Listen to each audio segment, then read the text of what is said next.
Olá, muito boa tarde, sejam bem-vindos a mais uma live de astrologia aqui do nosso canal. Hoje com mais uma edição do programa Meio do Céu, o programa onde analisamos o mapa astral das grandes personalidades da história das artes, da política, da filosofia, das letras e da música. E hoje vamos ter um convidado, um analisado muito especial no nosso programa, que é nada mais, nada menos do que Ludwig van Beethoven.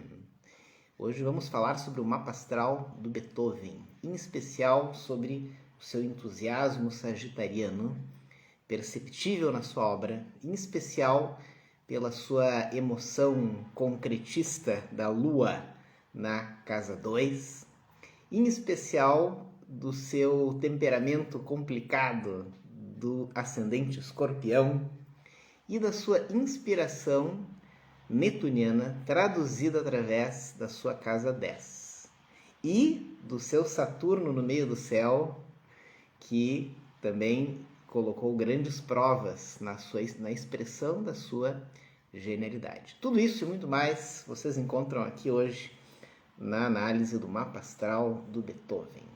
Então, enquanto o pessoal vai chegando aí aos borbotões, assim esperamos, vamos começar falando desse compositor alemão, nascido em 1770, em 16 de dezembro de 1770.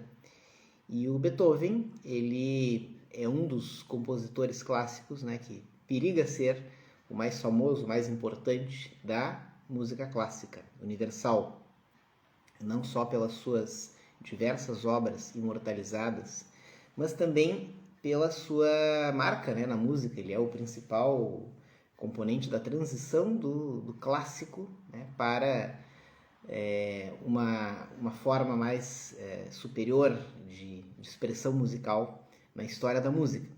Mas vamos analisar, talvez quem tenha visto o filme, quem conheça um pouco da sua biografia, chame atenção onde está esse temperamento tão difícil, né? Ele teve um temperamento bastante complicado para quem conviveu com ele. E isso está presente em vários pontos do mapa dele. Vamos falar sobre esses pontos também. Vamos começar entendendo que esse sagitariano, Ludwig van Beethoven, ele tem uma data de nascimento, um horário de nascimento não tão preciso.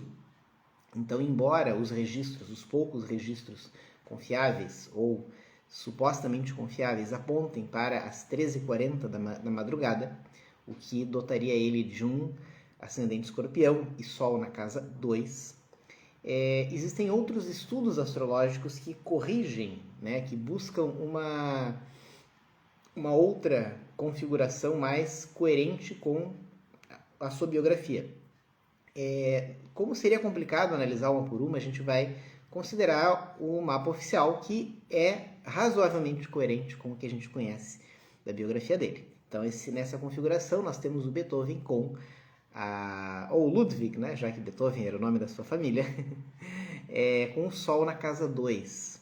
Por que isso é bastante coerente? Nós encontramos na obra de Beethoven uma profunda concretude. Ele traz temas muito concretos, ele traz uma sensação, ele traz toda uma energia, ele traz toda uma força de expressão concreta. Alguns dizem que isso se deve ao fato de ele ser de natureza germânica, o que está correto, mas vamos ressaltar um outro aspecto importante. O Beethoven, ele é de um signo de fogo, que é Sagitário, mas ele possui a mesma pontuação dos elementos, dos temperamentos de fogo e de terra. Então, a concentração de planetas em elemento terra está em consonância com o fato de ele ter Sol e outros planetas acumulados na casa 2, que é a casa da matéria, da concretização. Então, ele certamente foi uma pessoa dedicada a trazer para o mundo visível as mais elevadas aspirações e inspirações. Então, vamos começar por partes. Bom, já começamos.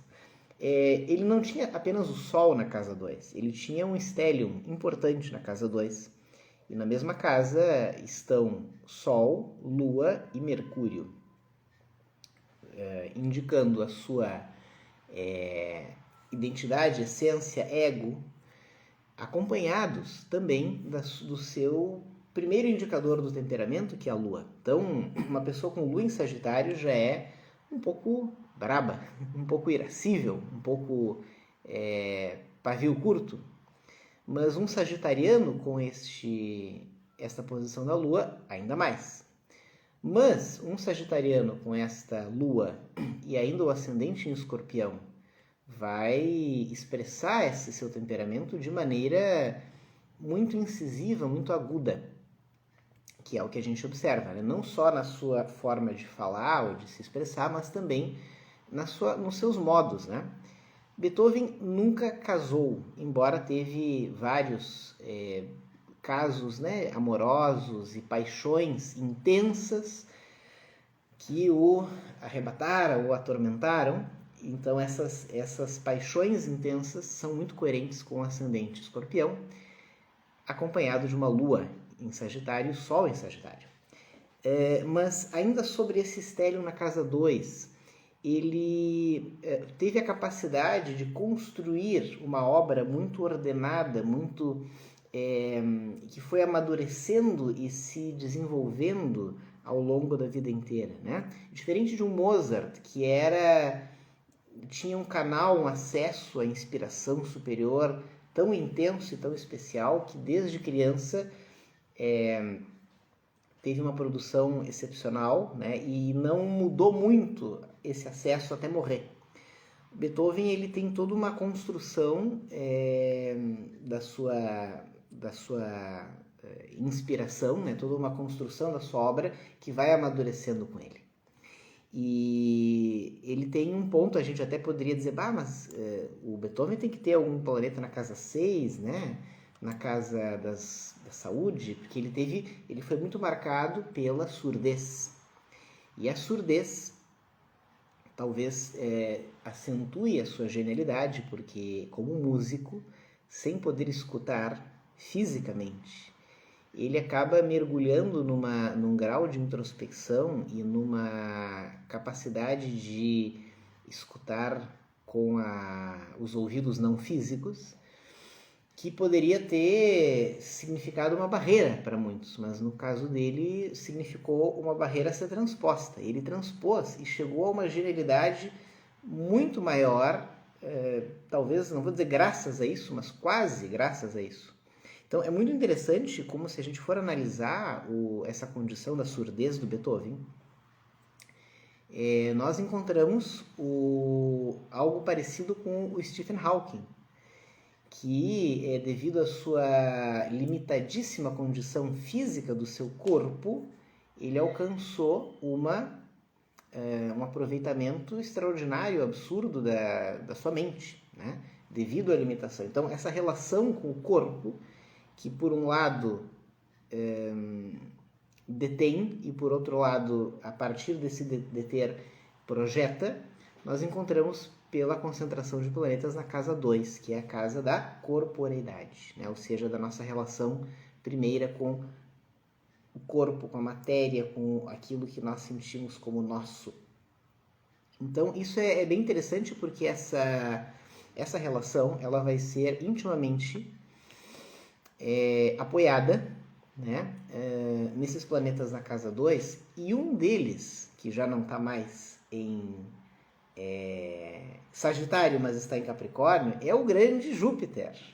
E o Júpiter ele está numa condição bastante favorável, embora ele esteja num signo que não favorece tanto assim. O Júpiter do Beethoven está numa condição ele está apoiado por outros planetas, né? E ele é o primeiro regente. Então, o Júpiter ele é o regente do Sol e da Lua do Beethoven. E esse regente está, então, no signo de Capricórnio, na casa 2. Então, ele vai dar ao Beethoven uma grande capacidade de transformar em algo visível, audível, no caso, né, mais específico, palpável, as ideias elevadas, né, os padrões elevados que a mente dele concebe. Então, a relação forte dele com a corporeidade, com os sentidos físicos e com a audição, que vai ser então associado com a surdez, está relacionado com esse número de planetas na casa 2. Em especial o seu primeiro regente, que é o Júpiter. E em especial, se o horário estiver certo e o ascendente for Escorpião, nós teremos o regente de Escorpião, Plutão, também presente em Capricórnio. E até cabe uma ressalva, né? Plutão esteve em Capricórnio na última vez, quando Beethoven nasceu, em 1770, e está presente de novo agora, né? Nesses idos. Nesses últimos anos, nós temos o Plutão em Capricórnio, envolvido com os acontecimentos recentes e com essa onda de tendências políticas e culturais que nós vivemos hoje. Mas vamos lá. Além disso, pessoal, nós temos esse outro regente do Beethoven, do segundo regente do ascendente, Plutão, disposto na casa 3, que é a casa do ensino-aprendizado, melhor, da nossa relação com o conhecimento e com a transmissão do conhecimento. E esse Plutão na 3 é o seu ponto mais difícil de lidar, né? Em termos de fala, em termos de trato. Ele não era muito diplomático, né? Ele era um pouco arrogante, um pouco irascível, né? Chutava todo mundo, não era muito sociável, né? Tanto que a sua casa 11 não está com nenhum planeta. E é a casa da nossa relação com o coletivo, com o público. Mas a casa 3, que nos mostra a nossa tendência a falar aos demais, né? Como que nós nos comunicamos com os demais e como que nós processamos o aprendizado e o transmitimos. Ela tem o Plutão, que é o ferrão agudo do Escorpião. Como se não bastasse, na casa 3 nós também temos, em Capricórnio, o planeta Vênus. Bom, aí Vênus em Capricórnio já é bastante restrito, porque Vênus em Capricórnio explica por que ele nunca casou, né? A sua preferência, embora ele tenha se apaixonado e tenha expressado como sagitariano enamorado da vida, ele tem a Vênus em Capricórnio como limitador da sua vida amorosa, tá? E um detalhe que é raro, né? Por vezes a gente tem algum planeta aflito. E como o astro mais veloz e de mudança mais frequente é a Lua, a gente encontra eventualmente a Lua aflita. Se fala mais dela. Assim como o Mercúrio é mais frequentemente lembrado como retrógrado, Beethoven tem Vênus aflita. Ou seja, que a Vênus dele, o planeta do amor, não encontra apoio em nenhum outro. Ele está sozinho, abandonado no mapa. Então, atenção, por que o Beethoven nunca casou? Porque ele tem Vênus aflita. Vênus na 3, ele sabia expressar o seu afeto, ele sabia traduzir esse afeto em termos de composições, mas ele não soube viver. Ele não soube transformar esse afeto numa relação madura, continuada e sólida. Então é muito interessante observar esse aspecto do mapa do Beethoven. Ainda sobre essa Vênus aflita do Beethoven, a Vênus em Capricórnio. Capricórnio já é duro, agora aflita é mais ainda. Vamos lembrar que... mas então ele tinha uma expressão romântica? Tinha. Duas das grandes obras dele e das grandes músicas românticas do período, que foram Por Elise e Sonata ao Luar, né?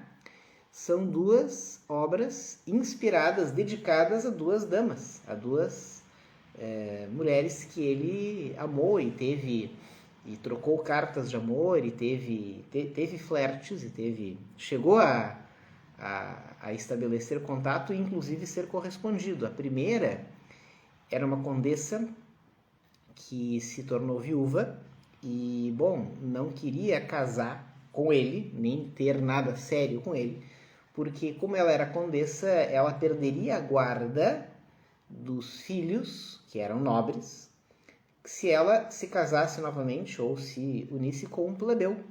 Regras da época. Então ficou naquele...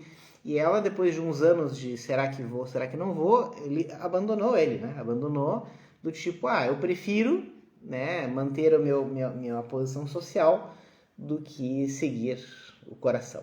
Né? E ele certamente ficou muito triste com isso. Mas isso foi um dos casos que ele ficou vários anos, né, em correspondência com essa senhora, ou convivendo à distância, porque não poderiam se assumir. E nesses anos ele compôs para ela a Sonata ao Luar. Né? Bom, a história da Pura Elise é um pouco mais simples, né? Não é tão confirmado, né? É uma outra dama que ele se relaciona e também não dá certo. Tá? A lista é comprida, ele teve várias que não deram certo. Tá? Então isso podemos associar a Vênus em Capricórnio, podemos associar a Vênus aflita, mas podemos associar também a que, com o ascendente em Capricórnio, ele buscava, ele ia atrás. Ele não ficava esperando as coisas acontecerem. Então, ele realmente tinha uma proatividade em termos gerais, inclusive afetivos. Né? Mas, vamos agora fazer uma outra associação, então, da vida amorosa, da sua capacidade de concretude, a pontuação de elementos. Ele tem quase metade do seu mapa em signos de fogo e a outra metade quase toda em signos de terra. Bom, o signo de fogo é a sua grande proatividade, né? E também a sua irascibilidade, que ele era conhecido, né, por ser bastante irascível. Né? E o acúmulo de planetas em signos de terra nos leva a reforçar a característica dele de compor coisas muito concretas. Então, a música dele é extremamente sólida, mas tem traços de uma inspiração sublime, que vem da onde? Vem da tendência do ascendente escorpião de se relacionar com o oculto, o metafísico, o espiritual? Sim, mas seria pouco. Vamos entender que tem dois planetas no mapa dele, que são o Netuno e o Urano, que estão muito aspectados. Urano nem Netuno, nenhum deles é algum regente.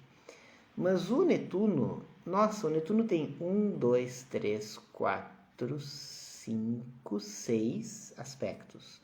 E o Urano tem 1, 2, 3, 4, 5 aspectos, tá? São planetas muito...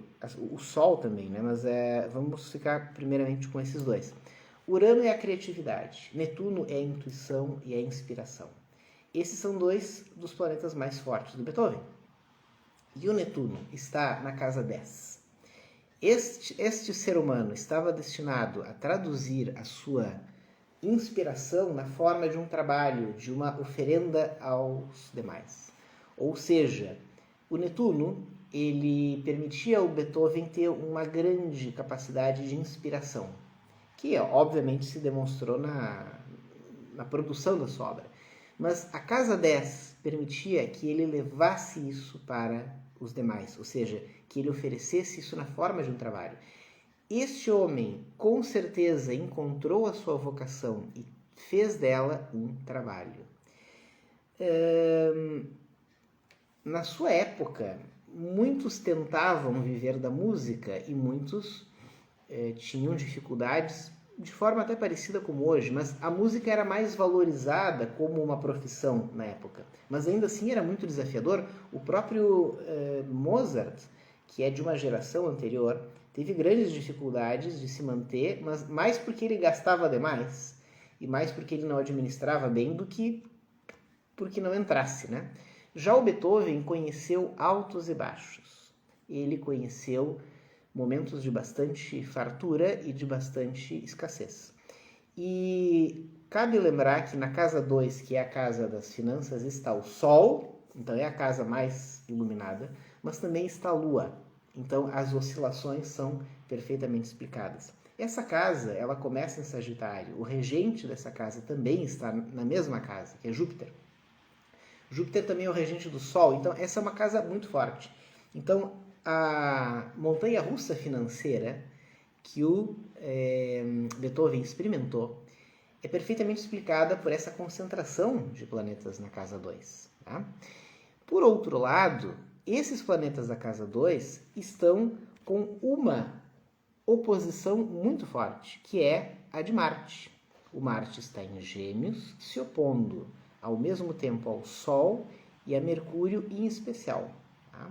Então, toda a genialidade dele, toda a expressão, tudo que ele poderia fazer para viver da sua vocação, da sua arte, foi real, foi possível, mas com grande esforço, com grande sacrifício, com grandes atritos, porque esse Marte que se opõe a tudo ali, ao Sol na casa 2, é um Marte que está na casa 8. Então é o sacrifício, a dor, o esforço e as dores que ele vivenciou por causa desses altos e baixos, talvez foram uma das razões pela qual ele acabou caindo um pouco nos vícios comuns da época, né? Mas comuns para quem tem muito Sagitário no mapa, né? Que é o álcool. Né? Não quer dizer que todo sagitariano vai ter relação com vício ou com álcool, mas que das sombras do signo de Sagitário estão os excessos. E, bom, os excessos, dentre as opções possíveis de excessos, né, estão alguns vícios. E esses vícios, o álcool é um dos que a gente mais tem em comum, né, nos últimos séculos. Então, isso a gente vai encontrar essa oposição, que a oposição de Sol com Marte, na verdade, é bastante rara. Tá? Por quê? Porque essa oposição ela ocorre muito poucas vezes, matematicamente falando, porque o Marte ele não se distancia muito do Sol. Então, matematicamente, é menos frequente que o Sol e Marte se posicionem em ângulos opostos da Terra, né? Normalmente eles estão a poucos signos de diferença, não tantos, porque para estarem opostos tem que estar com 6 signos de diferença, né? Mais por aí. E vamos então entender que essa oposição de Marte no mapa do Beethoven é muito importante para entender os sacrifícios e as dificuldades que ele teve que enfrentar, inclusive como causas compreensíveis dos seus excessos. Bom, por que eu estou mencionando os excessos, possivelmente de álcool também, do Beethoven? Porque essa é provavelmente uma das causas da sua morte. Ele morreu sem um diagnóstico, ele morreu com vários problemas de saúde, mas se supõe que a sua principal causa mortis tenha sido o cirrose, né? Ou um fígado muito deteriorado. Tá? Então isso está presente onde? Bom, não está tão claro assim, mas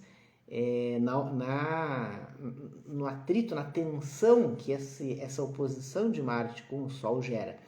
Para todos os signos, para todos os casos, né, a oposição de Marte com o Sol, que como eu falei há pouco é rara, ela gera na pessoa uma grande tensão e uma grande ansiedade também. Bom, se pode lidar com isso de muitas maneiras. Quem tem ascendente escorpião vai lidar isso de forma aguda, de forma reativa, tratando de maneira muito acentuada, né, tudo que vem de fora. Tá? Então isso é importante ter claro. Agora, vamos lembrar que, além disso, o Beethoven tem o meio do céu em Leão. Então essa forma de ele se relacionar com o exterior tem vários pontos no mapa dele que levam essa forma, essa relação com os demais a ser bastante aguda, bastante agressiva, bastante atritosa. E o meio do céu em Leão dá uma certa soberba, né? Ou seja, ele não tem dúvida de que ele é o tal. Lembrem do Mozart, né? Confirmando, isso, é isso mesmo. Lembrem do Mozart, que é um bom exemplo desse tipo assim, ele não tem dúvida de que ele é o cara, né? Só que no caso do Beethoven, o meio do céu em Leão tem cravado no meio do céu o planeta Saturno. Então, embora ele tivesse uma grande autoconfiança e ele tivesse consciência da sua genialidade, ele teve isso muito desafiado. Então, ele teve muitos desafetos, muitos inimigos. Então, tantas pessoas o reconheciam e o admiravam, quanto competiam e colocavam à prova todo o seu, devido até à sua dificuldade de convivência, né? Boicotavam, barravam, complicavam a vida dele, né? Então ele teve muitos desafetos. E o Saturno, que também nos fala das limitações, né? Saturno, enquanto planeta das responsabilidades, das limitações, ele vai estar cravado no meio do céu. Ou seja, todo o seu brilho, toda a sua exposição, tudo que ele tinha para oferecer à humanidade, teve que superar e vencer grandes limitações. Então, nós já falamos como Urano, da criatividade, da genialidade, da expressão, é um dos planetas mais fortes do mapa dele, e o Netuno, que é da inspiração, da intuição, da captação das ideias superiores e elevadas, também. São dois planetas muito fortes, e eles dois estão em trígono, eles estão se entendendo muito bem. Então ele é o cara que está muito translúcido, né? O seu livre acesso às inspirações elevadas. E o Saturno indica que, para ele traduzir isso numa forma que chegasse às pessoas, ele teve que vencer, superar grandes limitações, vencer grandes desafios. Então, se eu tenho Sol, aqui temos uma pergunta da audiência, Sol na 12 e Marte na 7. É meio fora do comum, não chega a constituir uma oposição, porque 12 e 7 não tem como. Mas se fosse 12 e 6, ou 1 e 7, né, e entre o Sol e Marte houvesse uma oposição perfeita, sim, isso seria bastante notável. Se bem que essa distância que tu mencionas, ela já é rara, né? Porque realmente é uma distância rara entre Sol e Marte, né? Não chega a ser uma oposição, pelo que tu está colocando, mas sim, é rara. Outra coisa muito importante é que, além então do Netuno e do Urano e do Saturno, é que o Beethoven tem o nó do norte na casa 1 e no signo de Escorpião. Então, a casa 1, que é a casa da nossa expressão da personalidade, que é a casa da nossa... como nós realizamos, deixamos a nossa energia na forma de obras, de ações, de legados. Essa casa 1 está contendo o nó do norte. Então, qual a missão de vida, o destino? Aqui estava destinado o Beethoven, tendo este nódo na 1, a grandes feitos, né? A deixar a sua pegada e sua marca na história. Isso é potente. Né? E falamos do nódo, do stellium da casa 2, do Plutão e Vênus na casa 3, do Urano, e fechou tudo aqui. Né? Vamos só completar uma outra observação, que eu gosto de pegar esses mapas de grandes personalidades para também demonstrar um ensinamento da natureza. Não tem mapa astral espetacular, fantástico, fenomenal e que vai mostrar esse cara vai ser um grande gênio. Não. Nós temos vários indicadores de possibilidades, algumas grandiosas, mas cabe a cada um aproveitá-las, conhecê-las, entendê-las e decidir, optar, dar o passo e aproveitar cada um dos recursos que a natureza nos oferece. Se isso for feito, qualquer um de nós pode brilhar utilizando os recursos que o nosso mapa nos aponta e nos mostra. Isso é uma lição que estudar astrologia nos dá, que pouca gente fala, e eu faço questão de falar porque pode ser útil para mais pessoas. O mapa do Beethoven, que é um dos maiores músicos e gênios da história, que é um dos caras que todo mundo conhece quando fala em música clássica. Tem gente que não gosta e não conhece nada de música clássica, mas uma outra obra do Beethoven conhece e aprecia. Este cara que fez tanta diferença na história da música, ele não tinha nenhum mapa tão genial assim. Na verdade, tirando o Nó do Norte, na casa 1, não tem grandes coisas que a gente não possa encontrar nos mapas da vida por aí.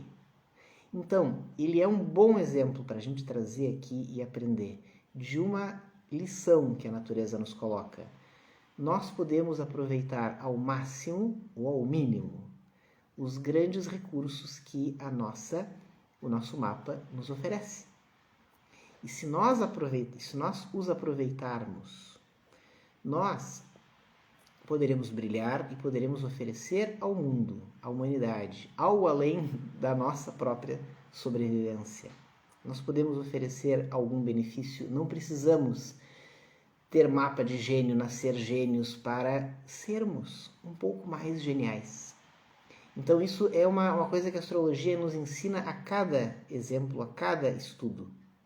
Vamos conhecer melhor, mais a fundo, a nossa vocação, a nossa missão de vida através do nosso mapa astral e tirar o máximo proveito disso e oferecer isso ao mundo que nos recebe. Isso nós podemos fazer e essa é a parte que nos cabe e é a parte que nós podemos melhorar. Vamos aproveitar, conhecendo esses recursos melhor, nos dedicando a compreender essa linguagem da natureza e fazendo um bom uso dela. Fica a dica, tendo como exemplo o mapa do Beethoven. E para complementar, né? Às vezes eu pego uns mapas por aí e eu digo, cara, esse cara aqui tem muito recurso, só que ele tem que usar, né? Ele tem que conseguir enxergar os seus potenciais e decidir usá-los. Porque às vezes a pessoa tem muitos potenciais no mapa e não usa. E às vezes a pessoa nem tem tantos, mas faz um uso extraordinário e se torna uma referência no seu meio. Então, vamos conhecer a nossa vocação para oferecermos ao mundo algo melhor. Por hoje era isso. Sonhem com a música de Beethoven e, assim como analisamos o mapa do Stephen Hawking, que vocês possam se inspirar, que todos nós possamos nos inspirar na genialidade deste grande homem e na sua capacidade de superação, e que isso possa nos fazer mais fortes também. Foi um privilégio ter estado com vocês, um grande abraço, bom fim de semana, e semana que vem tem evento, astrologia e vocação. Um grande abraço a todos e até mais.